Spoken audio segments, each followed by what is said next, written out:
लकवा की, पैरालिसिस की होम्योपैथी और इलेक्ट्रो होम्योपैथी में बहुत अच्छी दवाएं हैं और मैंने अपने प्रैक्टिस काल में तमाम रोगियों को सफलतापूर्वक ठीक किया है। आपकी सुविधा के लिए कुछ होम्योपैथिक दवाओं के लक्षणों को आपके समक्ष रखने का प्रयास कर रहे हैं। पहली दवा है एकोनाइट। ये 230 किसी मात्रा में प्रयोग की जा सकती है। जब पैरालिसिस का प्रारंभ भय लग जाने के कारण, डर जाने के कारण या एकाएक सर्दी लग जाने के कारण हुआ, आप जानते हैं कि एकोनाइट बहुत ही तेज औषधि है, इसकी गति बहुत तीव्र होती है। तो लकवा की गति जब बहुत तीव्र हो तो वहाँ, और भय से उत्पन्न हुआ रोग हो, तो वहाँ आप एकोनाइट दे सकते हैं। दूसरी दवा है कौस्टिकम। कौस्टिकम अंग विशेष के पक्षाघात, जैसे मुंह का लकवा, आँख का लकवा, पलकों का लकवा, तो इस तरीके से अंग विशेष के लकवा और दाहिने, विशेष रूप से दाहिने अंग के लकवा में, पैरालिसिस में कौस्टिकम लाभकारी है। कौस्टिकम के रोगी में प्रायः मूत्र यंत्र की, यूरिनरी सिस्टम की कुछ न कुछ विकृति पाई जाती है और मैंने ऐसे बहुत से रोगियों को देखा है जिनको लकवाग्रस्त होने की स्थिति में अपने आप पेशाब टपक रहा था। ये इसलिए हो रहा था कि उनकी यूरिनरी ब्लैडर की नेक की पैरालिसिस हो गई थी। तो यदि किसी लकवाग्रस्त रोगी का मूत्र बराबर टपक रहा हो तो ऐसे रोगी में कौस्टिकम उसकी दवा हो सकती है। ऐसे रोगी को कौस्टिकम 1000 सख्त की एक खुराक देने से लगे हाथ लाभ मिलेगा। तीसरी औषधि है लैकेसिस। लैकेसिस एक तो तेज औषधि है, इसकी गति तीव्र है। इसी तरीके से जब रोग लकवा की, पैरालिसिस की गति तीव्र हो तो वहाँ लैकेसिस दिया जाएगा, लेकिन इसका प्रभाव बाएं अंगों पर विशेष रूप से है। जब बाएं तरफ का लकवा हो, हेमीप्लेजिया हो, बाएं ओर का हो, लेफ्ट साइडेड, तो लैकेसिस का उपयोग किया जाता है। और यहाँ रोगी के टेम्परामेंट को भी ध्यान में रखना चाहिए कि यह रोगी गर्म, लैकेसिस का रोगी गर्म प्रकृति का होता है।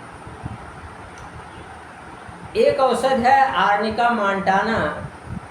इसकी विशेषता यह है कि जब रोग चोट चपेट लग के पैदा हुआ हो या रोग के जड़ में, पैरालिसिस के जड़ में कोई चोट चपेट का इतिहास हो तो वहाँ आर्निका देना चाहिए। यह 200 पावर में लाभदायक है। अगली औषध है लैथाइरस। लैथाइरस की एक बहुत बड़ी विशेषता है कि जब रोगी बैठा रहता है तो अपना हाथ और पैर नहीं फैला सकता है, लेकिन लेट जाने पर वो बड़े आराम से अपना हाथ पैर फैला सकता है। तो ये हुई लैथाइरस के लक्षणों की विशेषता। प्लम्बमेंट जो है 200 मान लीजिए, तो इसकी यह विशेषता है कि इसमें रोगग्रस्त अंग, लकवाग्रस्त अंग वो धीरे धीरे पतला पड़ने लगता है। इसमें भी रोगी हाथ पांव फैला और समेट नहीं सकता है। एक्सटेंसर और फ्लेक्चर मसल्स की पैरालिसिस हो जाती है। प्लम्बमेंट की विशेषता है कि इसमें चाहे रोगी लेटा हो, सोया हो, बैठा हो, किसी भी स्थिति में हो, हाथ पांव फैला और समेट नहीं सकता है। और इसके साथ ही साथ रोगग्रस्त अंग पतले पड़ते चले जाते हैं। अगली औषध है सेलिनियम। यह जो है गर्म प्रकृति की औषधि है और विशेष रूप से स्वर यंत्र, लैरिंक्स के पक्षाघात पर इसका विशेष असर होता है, जिसको गला बैठना भी आप कह सकते हैं कि आदमी बोलने में दिक्कत होती है, तो वहाँ आप सेलिनियम दे सकते हैं। एक बहुत ही महत्वपूर्ण होम्योपैथिक औषध है कोनियम मैकुलेटम 200। रोगी जो है वो इसके रोग की शुरुआत नीचे से पैर से हो के क्रमशः ऊपर की ओर अगर कोई ऐसा लकवा हो पड़ रहा हो तो वहाँ कोनियम लाभदायक है। कोनियम की रोगी की एक और विशेषता है कि कोनियम के रोगी से अगर कहा जाए कि आप आंख बंद कर लीजिए तो जो आंख बंद करेगा उसके माथे पर पसीना आ जाएगा। अगर यह लक्षण मिल रहा हो तो कोई भी रोग क्यों न हो वह कोनियम से ही ठीक होगा। कोनियम के एक विशेष तरीके के रोगियों को भी मैंने देखा है। ये विशेष प्रकार के जो रोगी होते हैं इनमें पैरालिसिस का आक्रमण 2, 3, 4, 5 महीनों के अंतर से होता है, गैप से होता है। और इसमें रोगियों का मैंने देखा है कि दोनों पैर काम करना बंद कर देते हैं। न तो रोगी पैर हिला सकता है, न उन्हें फैला सकता है, न समेट सकता है। शेष पैर को छोड़ के कमर से नीचे की स्थिति को छोड़ करके कहीं भी कोई असर नहीं होता है। यदि रोगी आराम से लेटा हो या बैठा हो और आपसे बात कर रहा हो तो आप ये समझ नहीं पाएंगे कि इसका पैर लकवाग्रस्त है, इसका पैर प्रभावित है, रुग्ण है। उसकी आवाज़ में कहीं कोई आप अंतर नहीं पाएंगे।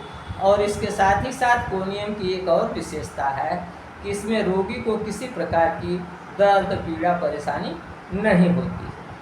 अब हम चर्चा करेंगे इलेक्ट्रो होम्योपैथी में लकवा पैरालिसिस फालिज के इलाज की। इलेक्ट्रो होम्योपैथी में पहले मैं आपको यह बता देना चाहूँगा कि जिन रोगों में शरीर की अंगों का कार्य सामान्य से बढ़ जाता है उन्हें पॉजिटिव रोग कहते हैं, धनात्मक रोग कहते हैं। और जिनमें शारीरिक अंगों का कार्य सामान्य से घट जाता है उन्हें निगेटिव डिजीज कहते हैं, ऋणात्मक रोग कहते हैं। तो ये लकवा जो है इसमें मांसपेशियों और नर्व्स का कार्य जो है सामान्य से घट जाता है, इसलिए पैरालिसिस एक निगेटिव डिजीज है। तो यहाँ मैं यह कह देना चाहूँगा, स्पष्ट कर देना चाहूँगा कि पैरालिसिस में इलेक्ट्रो होम्योपैथी की दवा चूँकि ये निगेटिव डिजीज है, ऋणात्मक बीमारी है, तो इसलिए इसमें इलेक्ट्रो होम्योपैथिक दवाओं की धनात्मक डोज, पॉजिटिव डोज दिया जाएगा, अर्थात कम पावर में दिया जाएगा, पहले पावर में दिया जाएगा। तो यहाँ इलेक्ट्रो होम्योपैथी में एक और बात है कि जैसा मैंने चर्चा किया था कि पॉजिटिव इलेक्ट्रिसिटी को निगेटिव बिंदु पर और निगेटिव इलेक्ट्रिसिटी को पॉजिटिव बिंदु पर लगाया जाता है, लेकिन लकवा के मामले में एक अपवाद है। वह अपवाद यह है कि यह दाएं का अंग हो, बाएं का अंग हो, हाथ पैर का बाहरी भाग हो, अंदर का भाग हो, इससे मतलब नहीं है। ये अपवाद है। लकवाग्रस्त अंग पर आरी लाल बिजली का पेंट किया जाता है। यहाँ अब इस अपवाद में आपको पॉजिटिव निगेटिव देखने की ज़रूरत नहीं है। जो अंग लकवाग्रस्त है उस पर आप आरी का पेंट करेंगे ही करेंगे। तो इस तरीके से मैंने तमाम रोगियों को इलेक्ट्रो होम्योपैथी में मात्र यशवन की सूखी गोलियां 10-10 गोली, 20-20 गोली, शुरुआती दौर में सैकड़ों गोलियां एक ही बार में दे करके मैंने तमाम रोगियों को, जैसे आक्रमण अगर तुरंत का रोगी आया है तो बिल्कुल उसको घंटे, 2 घंटे, 3 घंटे, 10-12 घंटे के भीतर ही अच्छा फ़ायदा हो जाता है। और इसमें एक दवा जो है वो निगेटिव दिया जाता है। हम A110 एंजीवाइट को नंबर 1 10वीं शक्ति में देते हैं। अब आप पूछेंगे कि रोग जो है ये ऋणात्मक है तो इसमें आप ऋणात्मक मात्रा क्यों A110 की दे रहे हैं? तो इसलिए यह दिया जाता है कि आपकी जानकारी के लिए बता दूं कि लकवा जो है वो ब्रेन में रक्त के ब्लड क्लॉटिंग के कारण होता है, ब्रेन में रक्त क्लॉटिंग के कारण होता है। और A110 का काम है उस क्लॉटिंग को डिजॉल्व करना। तो इसलिए S1 पॉजिटिव के साथ A110 भी दिया जाता है।